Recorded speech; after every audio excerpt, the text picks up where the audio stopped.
Alola and welcome back! Let us speculate again about possible features for Pokemon Go. Last time I brought you moves with different impact on the user, but I left out moves that require charging and recharging that technically belong to that category, but I really want to keep those videos about 10 minutes long and well... However, here's an extra video for that. So let's begin with the recharging moves. Those are Blast Burst, Frenzy Plant, Giga Impact, Hydro Cannon, Hyper Beam, Prismatic Laser, Roar of Time and Rock Wrecker. And why can't I have a good epic voice for this? Those attacks are very strong. But I have one common drawback.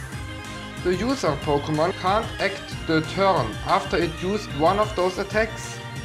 They are basically like flanking. On one turn they will strike with high force. The next turn the target's trainer can do whatever he or she wants, including setups to sweeps, which is why those moves are not that commonly used in competitive gameplay. In Pokemon Go, however, Hyper Beam is well...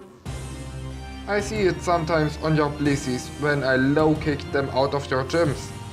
This is the only move of those that is implemented so far, and the only logical way to realize the recharging is to make this move very powerful and very slow, and Hyper Beam is both.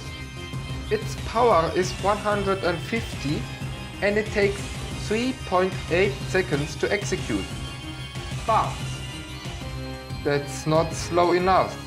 Except for maybe the charging moves, which I'll cover soon, Hyper Beam should be the slowest attack, but 3.8 seconds? Do you know which is the only move that also needs exactly 3.8 seconds?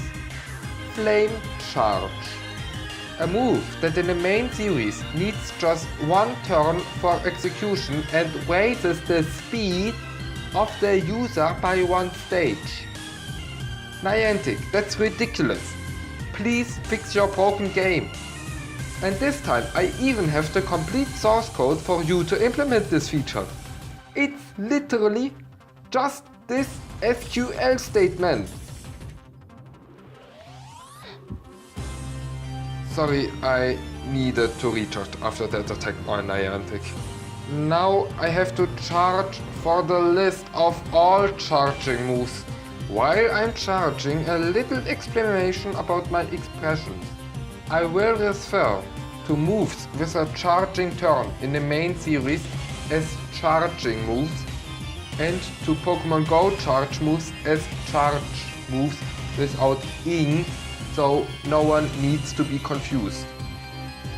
I'm charged and here I go. Bounce, dig, dive, fly, freeze shock, the status moves Geomancy, Ice Burn, Phantom Force, Razor Wind, Shadow Force, Skull Dash, Sky Attack, Sky Drop, Solar Beam and Solar Blade. The way they work is kinda obvious. One turn charging, second turn attack. The best way to realize this now is again a long animation time. And the moves in this list that are already in the game are with 4.9 seconds for Solar Beam and 4.7 seconds for Dig Very Slow. One exception though, Sky Attack 2 seconds. This SQL statement, Niantic, that's all you need. Or is it? Some of those moves are, like the recharge moves, very powerful. But some are not, but in return they grant a semi-invulnerable turn. Except for Razor Wind, which is neither of those categories and therefore it sucks. But Bounce, Dig, Dive, Fly, Phantom Force, Shadow Force and Sky Drop have this powerful feature. During the turn, the user charges one of those attacks. The user is semi-invulnerable, meaning it will avoid all attacks. Semi all attacks. there are exceptions for no guard, lock on and mind reader. Plus, for most of those attacks, there are some specific attacks that can still hit a Pokemon in the semi-invulnerable state. Some of those counter attacks have even special effects if they hit a Pokemon with that semi-invulnerability, like dealing twice the damage or making the semi-invulnerable Pokemon cancel the charging move.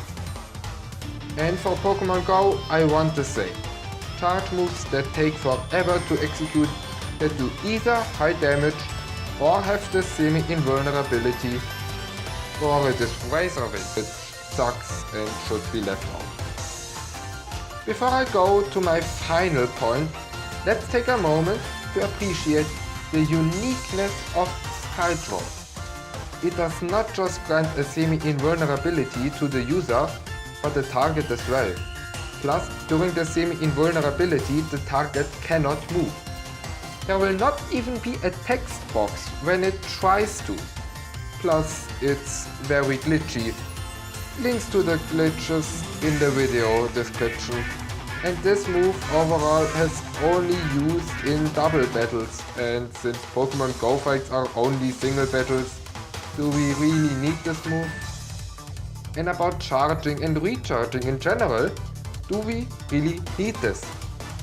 There's not a single ability that wouldn't work without those features, but as we learned in my first video, there are ways to skip charging. Not just weather, there's also an item called Power Herb. But no, it isn't necessary. Power Herb could just make one charge move animation quicker independent on which charge move this is, and the solar beam animation can be made quicker without all of this. But it would still be another improvement to the Pokemon Go fighting system, and I'm guessing that Niantic won't implement this anyway. But maybe, if you just help this channel grow with a like, a comment and a subscription, and if you then share this video, Niantic might recognize this. It's worth a try, right? Bye.